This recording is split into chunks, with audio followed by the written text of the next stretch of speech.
നമ്മുടെ രാജ്യം ഒരു വലിയ നീക്കത്തിലാണ്. വലിയ നീക്കത്തിൽ എന്നൊക്കെ പറഞ്ഞാൽ കുറഞ്ഞു പോകും. നമ്മുടെ രാജ്യം ഒരു ബ്രഹ്മാണ്ഡ നീക്കത്തിന് ഒരുങ്ങുകയാണ് എന്നത് വേണം പറയാൻ. ലോക രാജ്യങ്ങൾക്ക് മുന്നിൽ തലയെടുപ്പോടെ നമ്മുടെ രാജ്യത്തെ നിർത്താൻ പോകുന്ന പദ്ധതിയാണ് ഇനി പറയാൻ പോകുന്നത്. വാർത്ത ഞാൻ വിശദമാക്കാം. പ്രിയ പ്രേക്ഷകർക്ക് പേജ് റൂട്ടിലേക്ക് സ്വാഗതം. വലിച്ചു നീട്ടുന്നില്ല, നേരെ വാർത്തയിലേക്ക് വരാം. നമ്മുടെ അഭിമാനമായ ഇന്ത്യൻ വ്യോമസേനയെ ലോകത്തിലെ ഏറ്റവും ശക്തമായ വ്യോമസേനകളിൽ ഒന്നാക്കി മാറ്റുന്നതിനുള്ള ഒരു വമ്പൻ നീക്കത്തിലാണ് രാജ്യം. അതെ, ഈ അഭിമാനകരമായ പദ്ധതി നിറവേറ്റുന്നതിനുള്ള വലിയ ഉത്തരവാദിത്വം ഏറ്റെടുത്തിരിക്കുകയാണ് നമ്മുടെ പ്രധാനമന്ത്രി നരേന്ദ്രമോദിക്ക് കീഴിലുള്ള ഇന്ത്യൻ സർക്കാർ. ഈ ഒരു വലിയ ഉത്തരവാദിത്വം നിറവേറ്റുന്നതിന് വേണ്ടി എന്തൊക്കെയാണ് നമ്മുടെ രാജ്യം ചെയ്യാൻ ഒരുങ്ങുന്നത് പറഞ്ഞുതരാം. ലോകത്തിലെ തന്നെ മികച്ച വ്യോമസേനകളിൽ ഒന്നായി നമ്മുടെ ഇന്ത്യൻ വ്യോമസേനയെ മാറ്റിയെടുക്കുന്നതിന് വേണ്ടി 150ലധികം റഫാൽ ജെറ്റുകൾ, 60 അഞ്ചാം തലമുറ സുഖോയ് 57 യുദ്ധവിമാനങ്ങൾ, 210ലധികം തദ്ദേശീയ തേജസ് യുദ്ധവിമാനങ്ങൾ, കൂടാതെ 40ഓളം വരുന്ന നൂതന അഞ്ചാം തലമുറ AMCA ജെറ്റുകൾ, പിന്നെ 10 S-400 വ്യോമ പ്രതിരോധ സംവിധാനങ്ങൾ എന്നിവയുടെ വിപുലീകൃത ഫ്ലീറ്റ് വാങ്ങുന്നതിനുള്ള ഒരു മെഗാ പദ്ധതിയാണ് നമ്മുടെ രാജ്യത്ത് ഒരുങ്ങുന്നത്.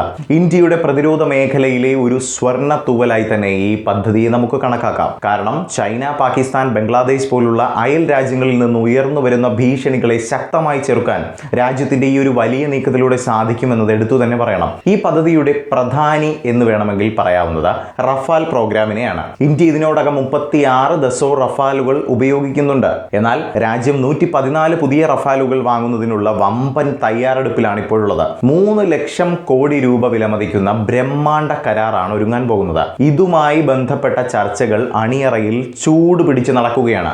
ആദ്യത്തെ ഡെലിവറികൾ നേരിട്ട് ഫ്രാൻസിൽ നിന്നും ലഭിക്കുമെന്നതാണ് സൂചനകളിലൂടെ മനസ്സിലാക്കുന്നത്. തുടർന്നുള്ള യൂണിറ്റുകൾ ലൈസൻസിന് കീഴിൽ നമ്മുടെ രാജ്യത്ത് തന്നെ സ്വന്തമായി നിർമ്മിച്ചെടുക്കും. ഈ പറഞ്ഞ കണക്കുകൾ കൂടാതെ 26 റഫാൽ യുദ്ധവിമാനങ്ങൾ കൂടി ഏറ്റെടുക്കലിൽ ഉൾപ്പെടുന്നുണ്ട്. ഇത് സമുദ്ര വ്യോമശക്തി വർദ്ധിപ്പിക്കുന്നതിന് വേണ്ടിയാണ് ഉപയോഗിക്കുക. അതായത് ഈ റഫാൽ യുദ്ധവിമാനങ്ങൾ നാവികസേനയ്ക്ക് വേണ്ടിയാകും നമ്മുടെ രാജ്യം കൊണ്ടുവരുന്നത് എന്ന്. ഇനി റഷ്യയിലേക്ക് ശ്രദ്ധ തിരിക്കുകയാണെങ്കിൽ, റഷ്യയിൽ നിന്നും നമ്മുടെ രാജ്യം 60 സുഖോയ് 57 ജെറ്റുകൾ ഏറ്റെടുക്കാനുള്ള തയ്യാറെടുപ്പിലാണ്. അഞ്ചാം തലമുറ സ്റ്റെൽത്ത് യുദ്ധവിമാനങ്ങളിലേക്കുള്ള അല്ലെങ്കിൽ അതിന്റെ സാങ്കേതിക വിദ്യയിലേക്കുള്ള ഒരു സുപ്രധാന ചുവടുവയ്പ്പാണ് രാജ്യത്തിന്റെ ഈ ഒരു നീക്കം. ചൈനയ്ക്ക് J-35 എന്ന ഫൈറ്റർ ജെറ്റ് ഉണ്ട്, നമുക്കറിയാവുന്നതാണ്. ചൈനയും പാകിസ്ഥാനും ഉറ്റ ചങ്ങാതികളുമാണ്. അതുകൊണ്ട് തന്നെ ഇത്തരത്തിലുള്ള വെല്ലുവിളികൾ ചെറുക്കുന്നതിനും രാജ്യത്തിന്റെ വളർച്ചയിൽ ഉറപ്പുവരുത്തുന്നതിനും വേണ്ടിയാണ് രാജ്യം ഇപ്പോൾ ഈ ഒരു ചടുല നീക്കത്തിന് ഒരുങ്ങുന്നത്. അടുത്തതായി ഇന്ത്യയുടെ ഏറ്റെടുക്കൽ പട്ടികയിൽ വരുന്ന പ്രതിരോധ സംവിധാനമാണ്